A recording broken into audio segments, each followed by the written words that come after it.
Hello, everyone, and welcome into the SunDevilSource Postgame Show. I'm Blake Neiman here with Chris Cartman following Arizona State's upset win over number 16 Utah, 27-19 the final score. Chris, Arizona State football is 5-1. What are your thoughts? Watched ASU football a really long time, Blake. The reality is surprising things happen. You can't just look at a schedule in the preseason and go, oh, ASU is going to win 4 games, 6 games, 8, whatever it is. You can't, you don't know, right? I felt like ASU was a better football team, but what does better actually mean in the transfer portal era where everybody else is also probably kind of better? There's a lot of games that are going to be just close. The average point spread in the Big 12 this weekend is 3.6 points. ASU's won close games, right? Also lost 1 close game at Texas Tech, but won 3 close games. Things have gone very well for the team. Right, their turnover margin is great. They're getting explosive plays when it kind of matters. They've shown a lot of moxie, some intestinal fortitude in fourth quarters. They've been well conditioned. That's helped them in end game situations. And you kind of put all of those things together, plus the forward momentum that comes from winning some of those games and the self-confidence that exists. That part of it actually reminds me a little bit of 2007 when Dennis Erickson took over as a head coach, and there was a big culture change that took place. In his first year, they reeled off, I think, 7 wins in a row. On their way to 10 wins, it was their best season because they felt a lot better and a lot different about themselves and what they were trying to do. And what you see covering ASU after the consecutive 3-win seasons, the worst period of ASU football ever, is people were so hungry for success, and they bought into what Kenny Dillingham was selling as far as the vision of how that success could be attainable. And then when they got a little bit of a taste of that with some of their early season wins, they wanted more. And so they're working really hard, and they have a confidence, and the ball is starting to roll downhill. And when that happens, anything is possible. ASU coming into this game, we talked about it in the preview pod, was going to need to have some turnovers if they wanted to stick with the Utes and ultimately pull out the victory. Well, they got some. 2 of them from McCullough, 1 of them from Keep Abney. McCullough is a guy who's one of the few guys left from the Herm Edwards era that has stayed through the course. What are your thoughts on his performance and how he stepped up tonight? It was one of the best linebacker performances that I have seen in my career covering ASU. And I can't remember off the top of my hand a better one in the last decade or so against a ranked opponent. He had, the first interception was in the red zone. Then he had 12 tackles along the way, and then he sealed the game with his final interception. This is somebody who hasn't started any game this season. He was only out there on the field because Keyshawn Elliott had the targeting call from last week that led to McCullough starting. He played so well that Elliott barely played in the second half. A player who was one of their best players coming into this game, second leading tackler, Keyshawn Elliott. And Kenny Dillingham said after the game, this is a guy who's one of his favorite players on the team. He does whatever's asked of him over and over and over. He is bigger than he's ever been, faster than he's ever been. He is playing better than he ever has. He showed up in the right place at the right time over and over. That was one that I will forever remember. This is a guy, as you said correctly, 5 years at ASU. There's only 5 remaining players who were part of ASU's team 2022 who are still with the Sun Devils now. He's one of them. And he persevered through a lot of adversity, not starting, not having a lot of opportunities. There's plenty of guys that transferred and went to lower schools or somewhere else. He didn't do that. He's going to take this moment, this game, for the rest of his life as a lesson in perseverance that he will be able to tell everybody about. It was very special. And a guy who has been at the center of the new era for Kenny Dillingham has been Cameron Skattebo. We've been talking about it, a 2-time Big 12 Offensive Player of the Week. He might win his 3rd after his performance tonight. 2 very explosive plays. I mean, a 50-yard touchdown just right over here. We keep talking about it, but how significant is a guy like that to making ASU a 5-win team right now? he's so much better than last year, and he was one of ASU's best players last year. He's very obviously more agile, more explosive, faster. I counted 5 broken tackles, or at least players that touched him for Utah on the 50-yard run.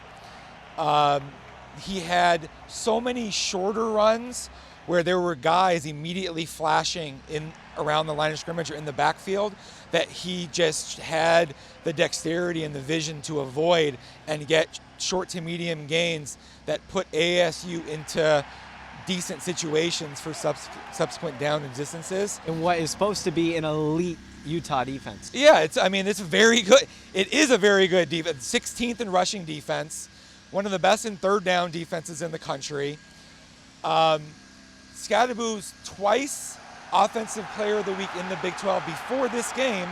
Then he had another 150-something rushing yards against the ranked team. 2 of the biggest plays in the game, including the over-the-shoulder catch.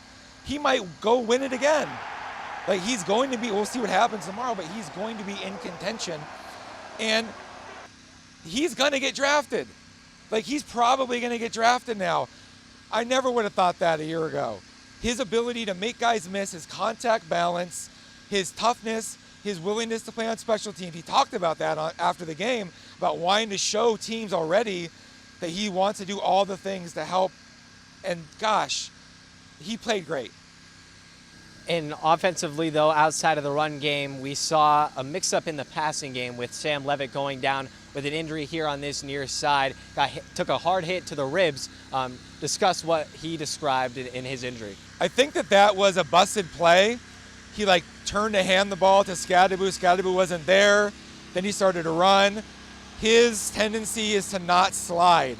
And he's going to have to be careful about that into the future because he's so valuable for ASU. He's going to be the team's most valuable player as long as he's here in subsequent seasons, like maybe right now Skattebo, but it's close.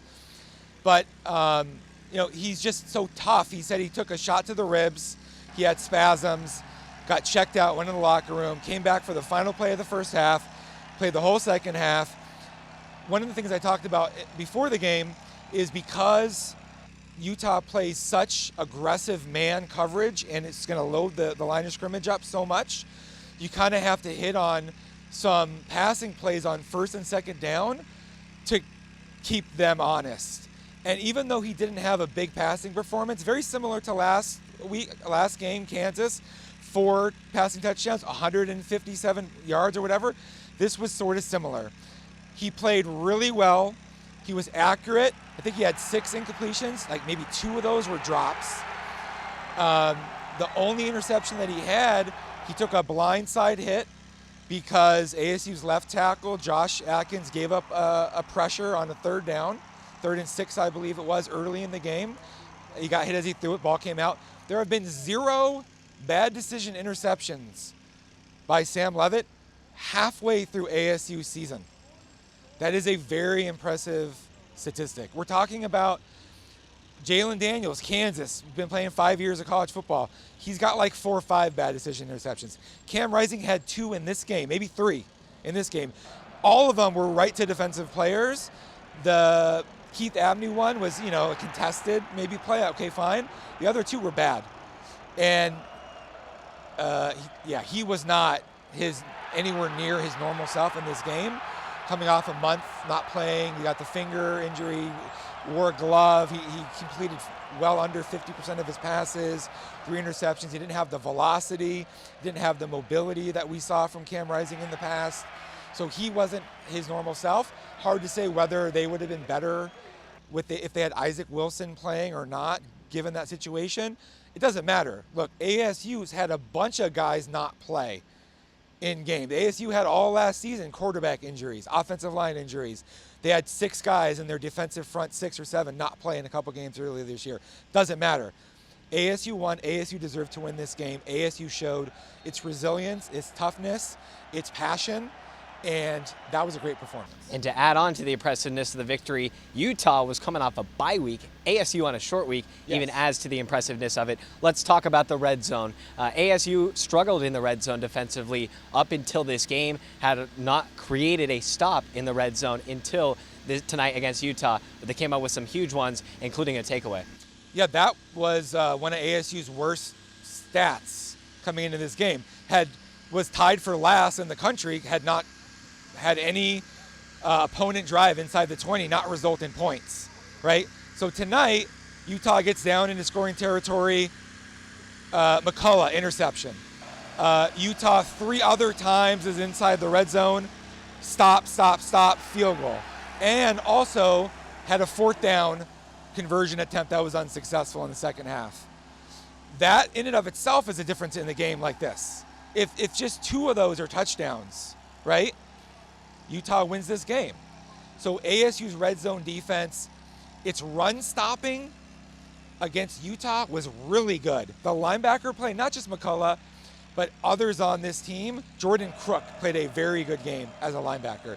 ASU safeties have done a very good job in run support. Miles Rouser is having a very impressive season. ASU's defensive line a little banged up coming into this game. Still played really well. I would say Zach Swanson has been, in the last 2 games, one of ASU's best defensive players. Wasn't even a significant factor, I think, in people's minds earlier in the season. So they're rallying. They're getting better. Players are feeding off of each other. They're feeling confident. There's a lot of belief. They love Kenny Dillingham, playing for him. And there's something special that is really brewing right now in Tempe. Like you just mentioned, Arizona State picked in the preseason to finish last in their new Big 12 conference. Utah was picked in the preseason to win the conference. With how close the margins of the Big 12 are, ASU's going to be ranked next week. Probably Should be ranked next week. And should people seriously start having conversations thoughts of this team competing, for the upper echelon of the Big 12 conference? Yes, because there's so much parity in the Big 12.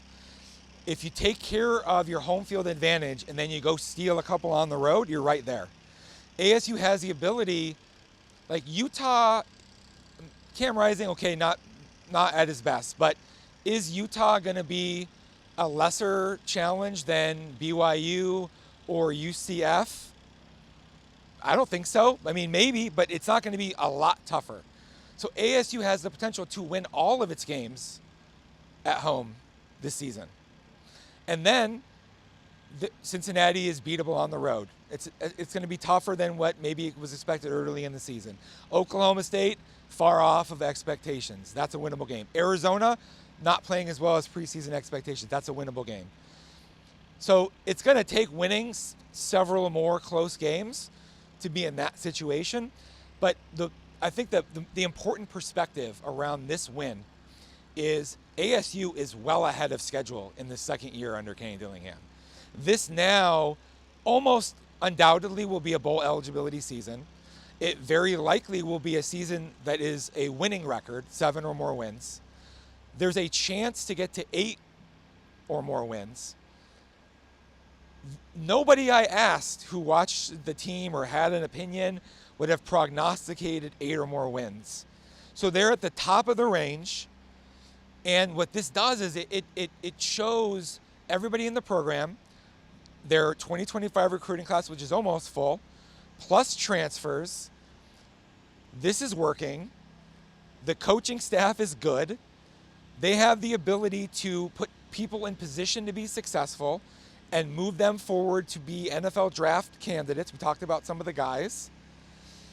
That is a recipe for success that has staying power. Dillingham talked about the success of Kyle Whittingham over whatever it is, 2 decades at Utah, and their ability to retain their coaches, to have continuity with their staff, to retain their players, everything that goes into that. He made 2 great jokes. One was for everybody that bet on ASU winning over 4 games or 4.5 games, great, you won now. Put the money back into the collective. Okay, he's like, we need that money, let's go. And then the second one, he told Kyle Whittingham after the game, as soon as you're ready to retire, please come visit us and give us an evaluation, tell us how we can be better, how I can personally be better. And he even said, hopefully that's tomorrow, you know, like, because everybody would want Whittingham to retire if you're one of their peers in the Big 12. So he's got moments of levity. I didn't like watch his post game on ESPN. I heard it was like outstanding. I know you were right there for it, but there's humor. There is a deep consideration for situations. Like, he's not unsure about what he was thinking or what he should have done. There's no fuzziness in the press conference. He was asked, why didn't you go for 2? He had a great answer. Because I don't want to miss and have Utah have the ability to go for 2 to beat us in regulation. If we don't convert, we could lose in regulation. We're playing at home. Don't want that to happen. Okay, good answer. Fine. He would have a good answer like that for every situation, I'm confident. Because he is a person who has a very a deeply considered viewpoint on all of these things. He studies the game. He talks about player loads in practices being a 570 versus the low 5s and a 4 and what it means and all these things.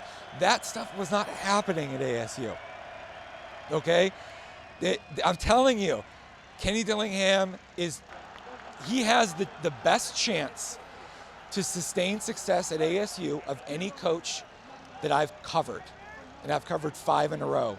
So we're talking, you got to go back to Bruce Snyder going to the Rose Bowl in '96 for me to not have an ability to correlate and compare this coaching staff, Kenny Dillingham, versus Cutter, Erickson, Graham, Edwards.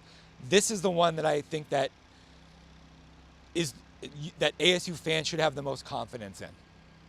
The Activate the Valley vision is starting to come to life here in Tempe. ASU 5-1 on the 2024 season. Chris, as always, appreciate your insight. Big win for the Sun Devils. They'll be on the road next week in Cincinnati. Me and him will have full coverage for you guys coming up throughout the week. Thanks for tuning in, everybody. Sun Devils win here tonight. Big upset over the Utes.